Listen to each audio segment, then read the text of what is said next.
Assalamualaikum warahmatullahi wabarakatuh. Selamat berjumpa kembali di Widi Jawa Channel. Konco-konco dulur-dulur Nusantara, apa kabar malam hari ini ya teman-teman? Semoga kita selalu diberi kesehatan, kebahagiaan, keselamatan lahir batin tentunya. Dan tentu saja jangan lupa berdoa semoga kita selalu menjadi orang-orang yang bersyukur, karena bersyukur itu adalah kunci dari kebahagiaan. Teman-teman, kita akan coba di malam hari ini belajar, atau kita belajar filosofi ya, sebagaimana filosofi itu adalah hal-hal yang dapat kita pelajari dari suatu pelajaran alam yang mungkin bisa menjadi suatu pegangan hidup buat kita. Teman-teman, ada yang pesan, ini teman dari Nusantara bagian barat ya, teman-teman ingin belajar filosofi tentang yang namanya wayang. Nah, wayang ini banyak sekali filosofi-filosofi yang dapat kita gali tentunya.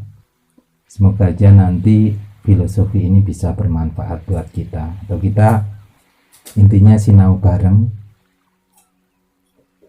ngasuh kaweruh bersama, supaya nanti bisa menghasilkan suatu yang luar biasa dalam hidup kita ya teman-teman. Kalau kita tahu dalam kisah pewayangan, kita selalu belajar dengan yang namanya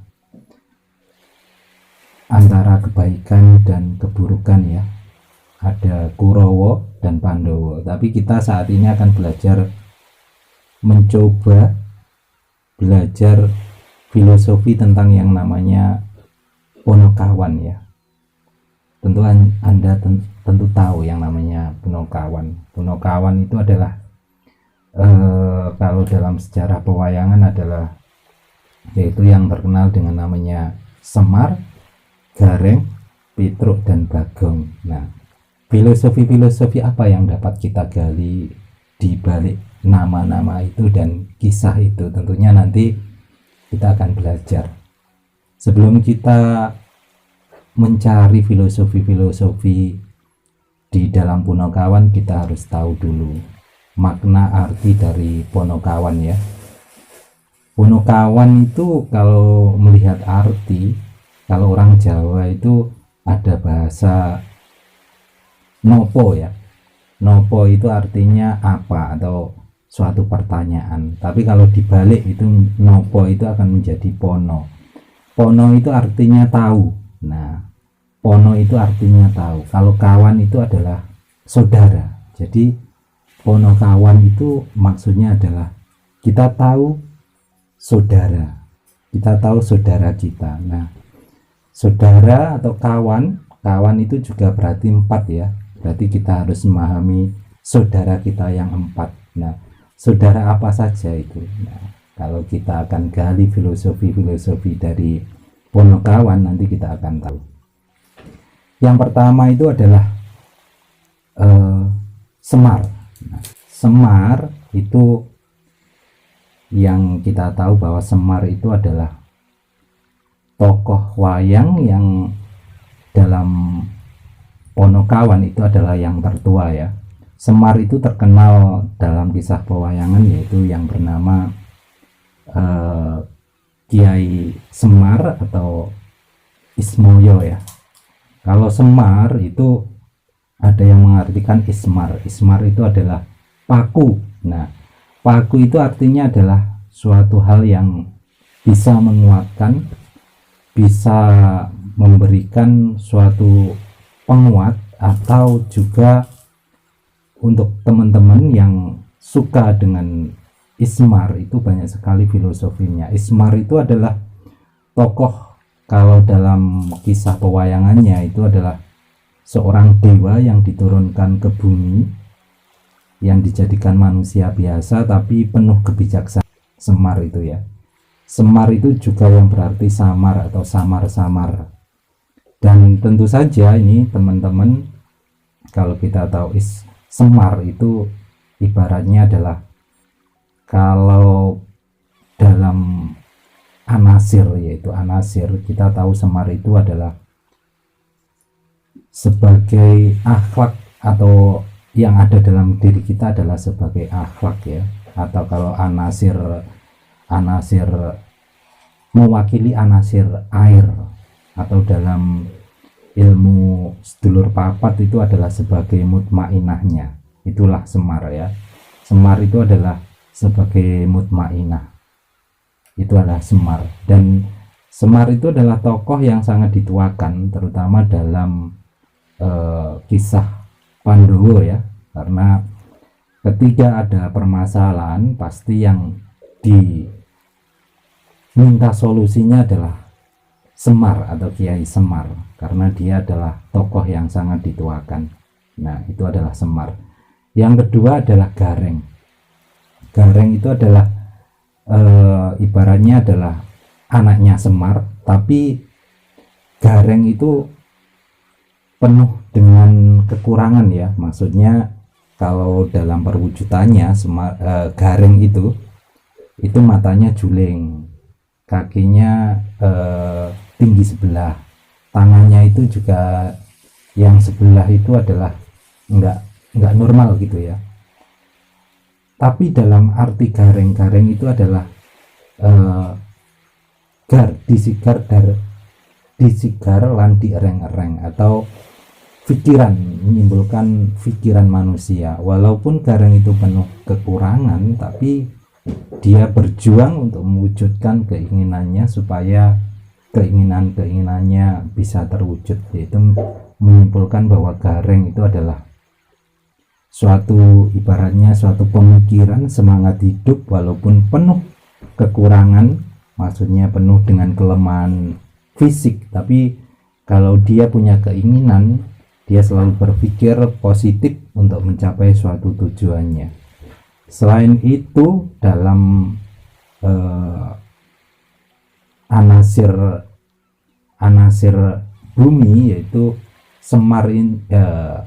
Gareng ini anasir udara ya, atau kalau nafsu itu adalah perwakilan dari nafsu subiyah, yaitu itu namanya Gareng, atau kalau tempatnya itu dalam pemikiran manusia, itu Gareng.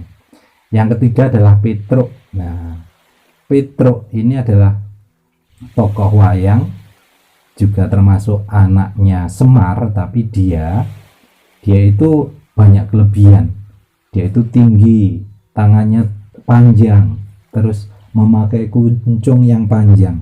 Itu mengibaratkan adalah Petruk itu adalah pemikirannya begitu panjang, mengingatkan dengan hal-hal yang positif, tentunya seperti itu. Dan dalam Petruk itu mengibaratkan bahwa setiap hal yang dilakukan itu selalu dipertimbangkan atau mengingatkan tentang suatu yang baik ya. Ketika dihadapkan pada suatu masalah harus bagaimana, Petruk pasti akan mengingatkan, oh jangan seperti ini, nanti akan mengakibatkan ini. Jadi Petruk itu yang ada dalam diri kita ibaratnya adalah sebagai pengingat kebaikan. Kalau anasir Petruk itu adalah tanah ya, sebagai ibarat nafsu itu adalah nafsu alwamah. Nah, itulah Petruk ya. Kalau Bagong, nah Bagong ini adalah sosok yang ugal-ugalan gitu ya, sosok yang ugal-ugalan, tapi dia itu memegang yang namanya keberanian, atau ketika ada masalah dia selalu maju dulu, dan kalau mengatakan A ya A, B ya B gitu ya. Bagong itu sosok yang berani, dan tentu saja Bagong ini nggak peduli, maksudnya dia nggak peduli dengan siapa, atau ibaratnya orang berpangkat atau orang bagaimana, tapi kalau salah Bagong ini berani untuk melawan, ibaratnya seperti itu ya. Kalau Bagong itu anasirnya adalah anasir api, atau ibaratnya dia itu adalah nafsu amarah. Nah, seperti itu ya. Jadi Ponokawan itu ibaratnya kalau kita belajar yang namanya sedulur papat, ibaratnya Semar itu adalah nafsu mutmainah, Gareng itu nafsu supiyah, Petruk itu nafsu alwamah, Bagong itu adalah nafsu amarah. Nah, kalau kita belajar tentang diri kita, dulur-dulur Nusantara, sebagaimana kita tahu bahwa dalam diri kita itu memang ada itu ya yang namanya 4 nafsu atau anasir, anasir air, anasir udara, anasir tanah, anasir api, itu ada dalam diri kita. Dan filosofi Ponokawan adalah memberi pelajaran pada kita, mengingatkan pada kita bahwa diri kita sebenarnya punya anasir-anasir dalam diri kita ya. Kalau kembali kita lihat dalam duduknya di mana, kalau Semar itu adalah perwakilan dari akhlak, itu duduknya pada nafsu mutmainah. Kalau Gareng itu duduknya dalam pemikiran, mewakili anasir udara, itu nafsu supiyah. Kalau Petruk itu mewakili anasir tanah atau tempatnya duduknya adalah ingatan kita. Kalau Bagong itu adalah anasir api yang ibaratkan nafsu amarah yang bertempat pada perasaan kita, gitu ya. Itu adalah filosofi yang ada di Ponokawan. Jadi Ponokawan itu artinya tahu yang 4, atau tahu saudara 4, atau tahu sedulur papat. Nah, kalau dalam Islam itu ada yang namanya sholat ya. Sholat itu sebenarnya juga banyak sekali filosofi di dalam sholat. Kalau sholat itu kita tahu di saat kita berdiri, itu ibaratnya berdiri gini ya. Ketika kita sholat berdiri ini adalah ibaratnya mewakili anasir api ya. Kalau api itu kan selalu dari bawah ke atas. Nah, itu adalah yang namanya nafsu amarah kita. Nah, ketika kita rukuk ini mewakili anasir udara atau angin ya. Ketika rukuk, nah ini adalah nafsu supiyah. Nah, kalau ketika kita sujud itu mewakili yang namanya anasir air ya. Kalau air itu kan dari atas pasti ke bawah ketika kita sujud. Jadi ketika kita sujud itu mengartikan kita berada pada anasir air atau yang namanya nafsu mutmainah. Nah, ketika kita duduk itu berarti kita berada pada anasir tanah atau nafsu alwamah. Jadi sholat itu juga mengingatkan kita pada ibaratnya sedulur papat atau saudara 4 yang ada dalam diri kita ya. Teman-teman, mungkin kalau kita belajar tentang hal yang namanya sedulur papat, banyak sekali teman-teman yang mungkin lebih tahu atau lebih paham, boleh nanti berkomentar di sisi komentar ya, supaya kita lebih dalam lagi untuk mengasuh kawaruh, biar kita lebih paham lagi untuk memahami diri. Karena ada kunci bahwa ketika kita ingin mengenal yang namanya Tuhan atau Gusti kita harus memahami diri kita. Sebagai dasar memahami diri kita harus tahu yang namanya sedulur papat yang ada pada diri kita, sehingga sedikit demi sedikit kita akan belajar mengenal diri kita supaya kita juga bisa mengenal Tuhan kita ya. Karena mengenal Tuhan atau Sang Maha Pencipta itu adalah hal yang harus kita lakukan, karena itu adalah hal yang sangat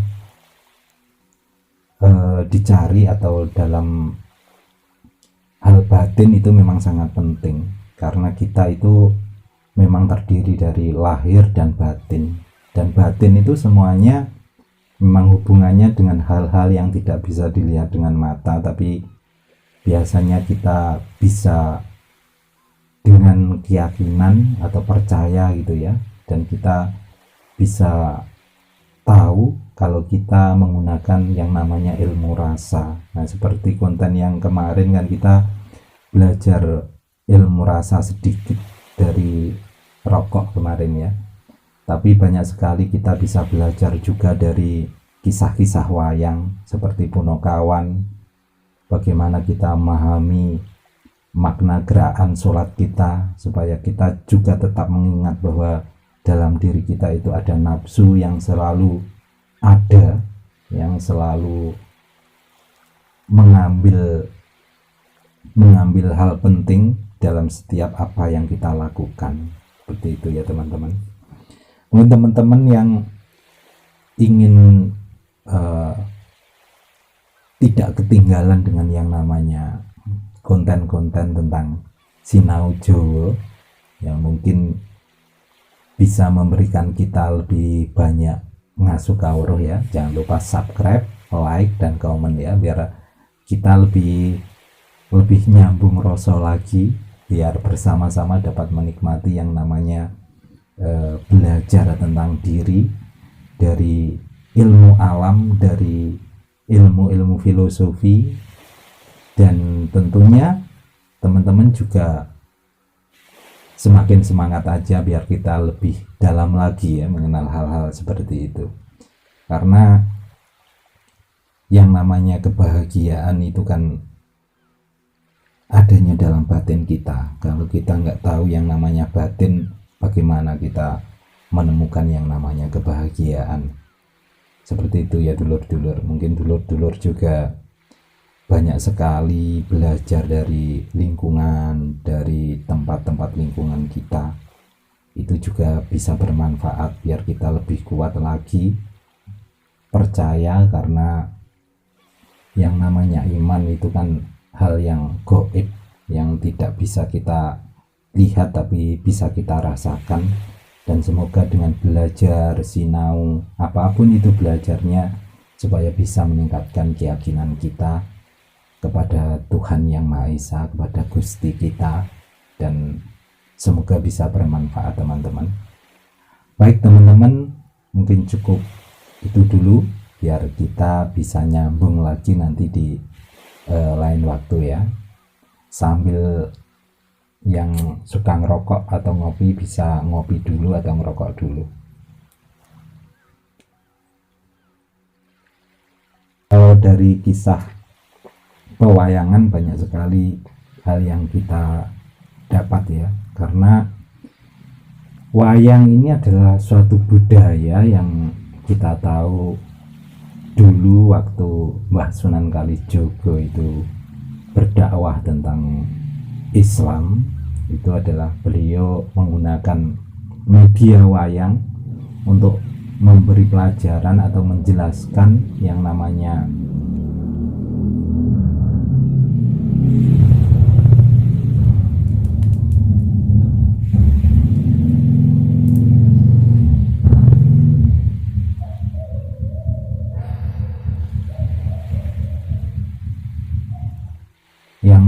bahwa memberi pelajaran kepada orang-orang dulu dengan kisah wayang ya.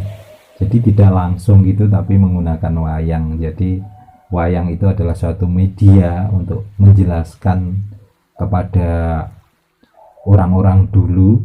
Kalau Punokawan itu ya menjelaskan tentang yang namanya sedulur papat, karakter-karakternya seperti apa, sehingga orang dulu itu mudah sekali untuk memahaminya. Tapi kalau saat ini mungkin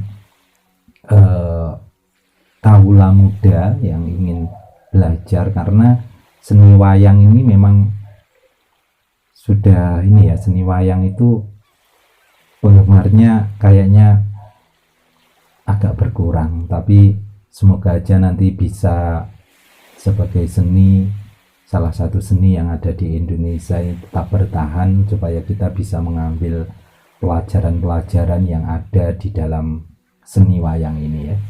Teman-teman mungkin cukup sekian dulu. Terima kasih atas segala perhatian.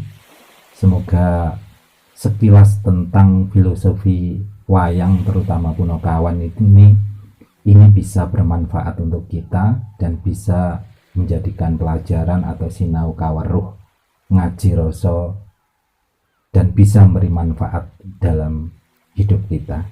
Ihdinas siratal mustaqim, Wassalamualaikum warahmatullahi wabarakatuh. Rahayu.